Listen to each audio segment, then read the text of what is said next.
जय हिंद बच्चों मैं अजय कुमार वाराणसी उत्तर प्रदेश से आपके अपने चैनल नव शिक्षण पे स्वागत करता हूं।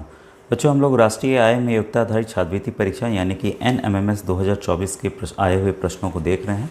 तो ये आपके सामने बच्चों ओरिजिनल पेपर है जो कि हम लोग सॉल्व करने जा रहे हैं। ऑलरेडी बच्चों काफ़ी वीडियोज़ मैंने मैथ्स के और काफ़ी बनाए हुए हैं। तो आपसे रिक्वेस्ट है, वीडियो के डिस्क्रिप्शन में आपको व्हाट्सएप ग्रुप का लिंक मिलेगा, उसमें आप फ्री जुड़ के तैयारी कर सकते हैं। लगभग 7000 बच्चे, मैंने 8 ग्रुप बनाए हुए हैं, तो लगभग 7000 बच्चे से ज़्यादा बच्चे जुड़कर फ्री तैयारी कर रहे हैं। अभी जैसे जैसे परीक्षा पास आएगी बच्चों तो मैं लाइव क्लास भी करूंगा और आपको कुछ PDF मटेरियल भी उपलब्ध कराऊंगा जिसमें आपको हल करके प्रश्नों को बताना होगा। अब जो मैं होमवर्क दे रहा हूं तो आपको ज़रूर उसको YouTube के कमेंट सेक्शन में उन प्रश्नों को लिखना है। तो कुछ बच्चों ने आंसर दिए हैं और सही आंसर दिए हैं, ठीक है। तो आप ज़रूर इसमें पार्टिसिपेट कीजिए। और बच्चों प्लेलिस्ट बनी हुई है, बार बार एक वीडियो भी मैंने अभी व्हाट्सएप ग्रुप में डाला है कि कैसे आप प्लेलिस्ट को देखकर तैयारी कर सकते हैं। कई बच्चे सोचते हैं कि ये सवाल यूपी का है या बिहार का है तो हमारे यहाँ नहीं आएगा, तो ये मत सोचिएगा बच्चों। हर एक जगह का सेम पैटर्न है, जैसा मैं बताता भी हूँ कि हर एक राज्य में आपका सेम पैटर्न होता है। आप कहीं पर भी अपने राज्य का देख सकते हैं। देखिए मध्य प्रदेश का, आपका हरियाणा का और यूपी का फॉर्म आ चुका है, अन्य राज्यों का जल्दी आने वाला है। तो इंतज़ार मत कीजिए, फॉर्म का तैयारी जारी रखिए क्योंकि कट ऑफ अब ऊपर जा रहा है, सिलेक्शन कठिन हो गया बच्चों, ठीक है। तो ये देखिए समान मानसिक योग्यता के 90 प्रश्न आएंगे, शैक्षिक अभिरुचि के 90 प्रश्न आएंगे। ये सेम पैटर्न है, ठीक है। तो इसको आपको ध्यान रखना है और तैयारी करनी है और हर एक तरह के प्रश्नों को देखना है। और आगे आप जब जाएंगे बच्चों तब आपको समझ में आएगा जो आपने तैयारी की है। तो नौकरी के जितने एग्ज़ाम्स निकलते हैं उसमें यही इसी तरह के सवाल आते हैं। अभी UP प्लस में काफ़ी सवाल इसी से आए हैं, ठीक है। तो इसमें देखिए मैं और मैथ्स के वीडियोस बता दूं, सेट में मैंने स्टार्ट किया है, सेट का बताया है पेपर अभी। और ये आपके गणित के कुछ प्रश्न थे जो बीच में आए थे, उसको मैं बता दे रहा हूँ। तो यहाँ इंग्लिश हिंदी दोनों में आपको प्रश्न दिख रहा होगा। सबसे पहला है सवाल कि 8/3 प्लस √7, मतलब जो ये संख्या है, जो नंबर है वो क्या है, एक पूर्णांक है, एक भिन्न है, अपरिमेय संख्या है या परिमेय संख्या है। तो जब भी बच्चों देखिए कोई भी संख्या दिखे तो ये तो देखिए भिन्न के रूप में आपको दिख रहा है, यानी कि फ्रैक्शन में ये √7 दिख रहा है, ठीक है। अगर यही बच्चों रूट के अंडर आपका मान लीजिए 9 रहता, मान लीजिए 9 रहता भाई, तो आपको 9 पता है, 9 को कैसे लिखेंगे, 3 × 3 लिखेंगे, ठीक है। तो 2 जोड़ा बन गया तो एक संख्या बाहर आ जाएगी, ये रूट का नियम है।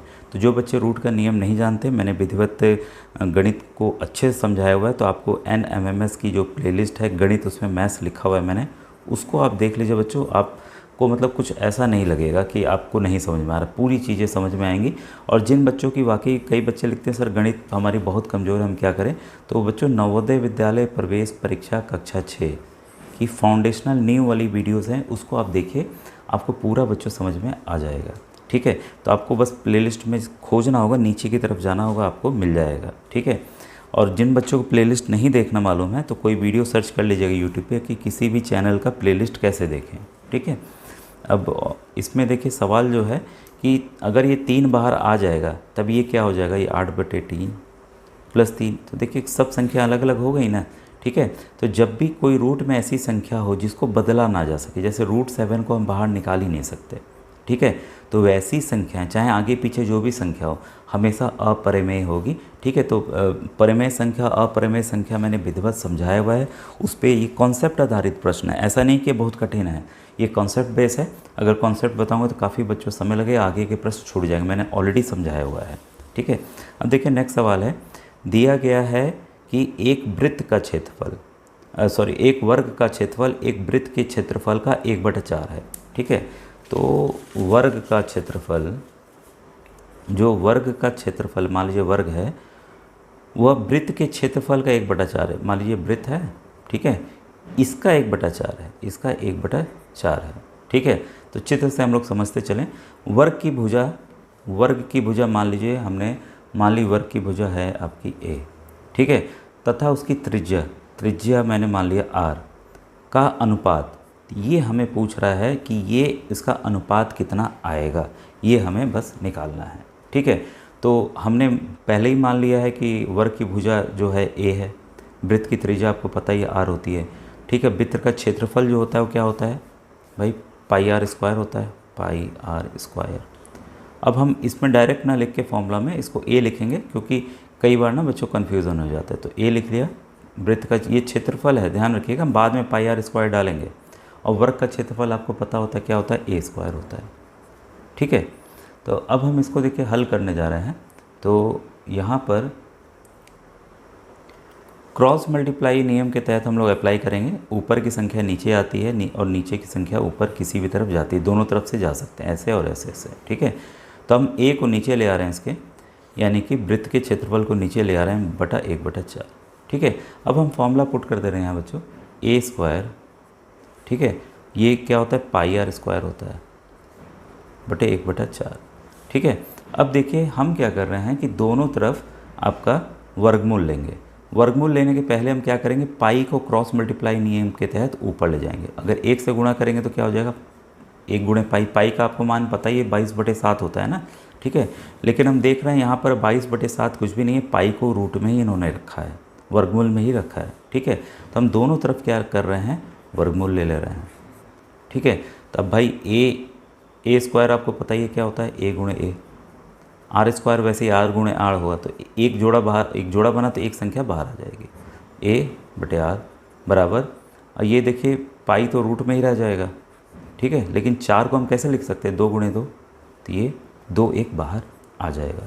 तो हम क्या देखें भाई, ऑप्शन ये a/r हमको निकालना था, तो इस टू जो लगा है बच्चों, रेशियो जो लगा है, आप हर एक में देख रहे होंगे 2 बिंदियाँ लगी हैं, इसका मतलब ही यही होता है कि ये π/2।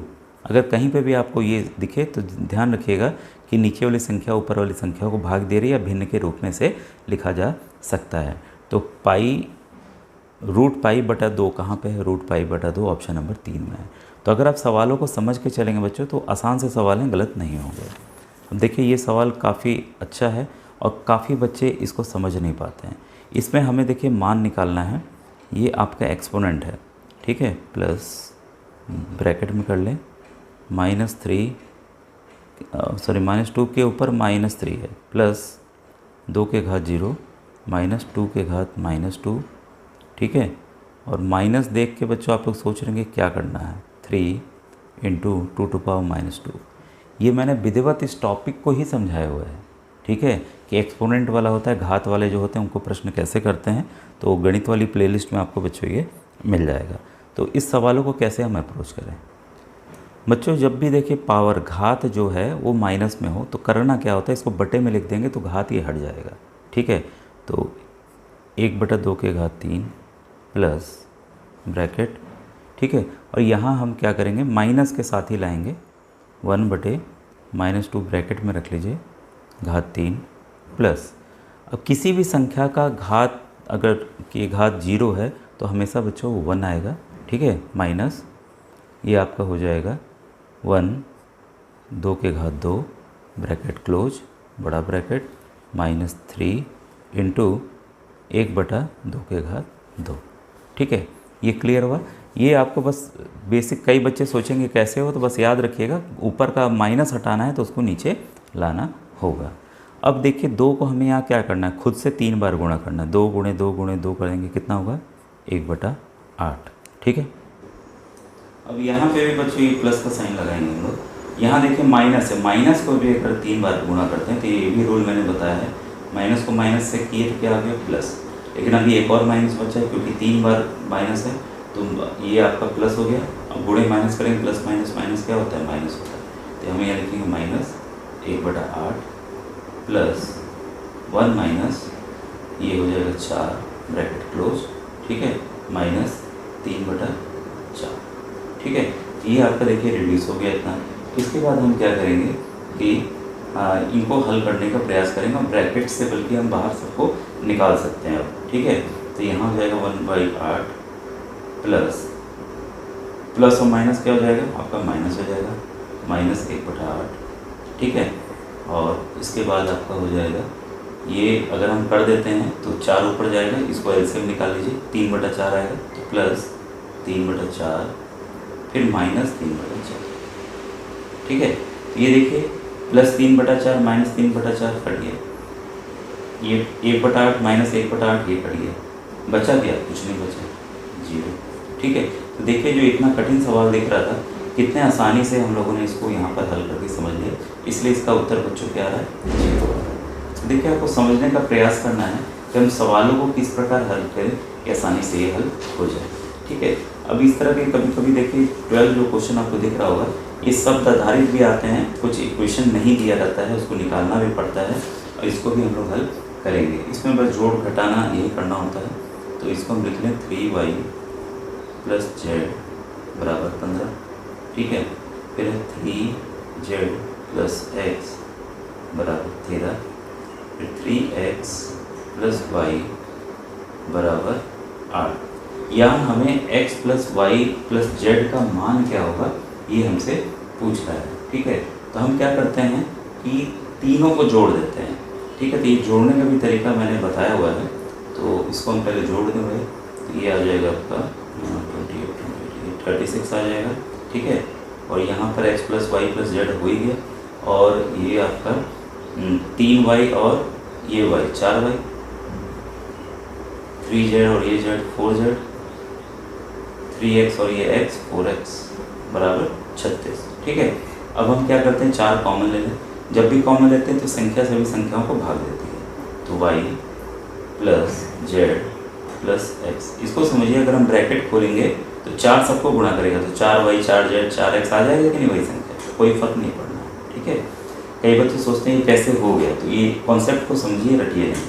अब हम क्या कर रहे हैं x + y + z, इसको मैंने क्रम में बस लिख लिया आगे पीछे, बराबर क्रॉस मल्टीप्लाई के नियम के तहत ये नीचे चला जाएगा, या आपको दूसरे तरीके से समझना है तो दोनों तरफ हमने 4 से भाग देंगे। ये कैंसिल हो गया, देखिए 4 नीचे आ गया कि नहीं आ गया, 4 × 4 4 × 9 = 36, ठीक है। तो x + y + z कितना हो गया आपका 9 आ गया। तो हम देखें भाई ऑप्शन किस में है, ये ऑप्शन नंबर 4 में है। तो बच्चों अगर इसी तरह विधिवत समझाकर और आए हुए प्रश्नों को बताना है तो ज़रूर बताइएगा। होमवर्क में आप लोग क्वेश्चन नंबर 113, 114 और 115 को नोट कीजिए। मैं आपसे ज़रूर पूछूंगा कि आप इन सवालों को कैसे करेंगे, ठीक है। Thank you very much.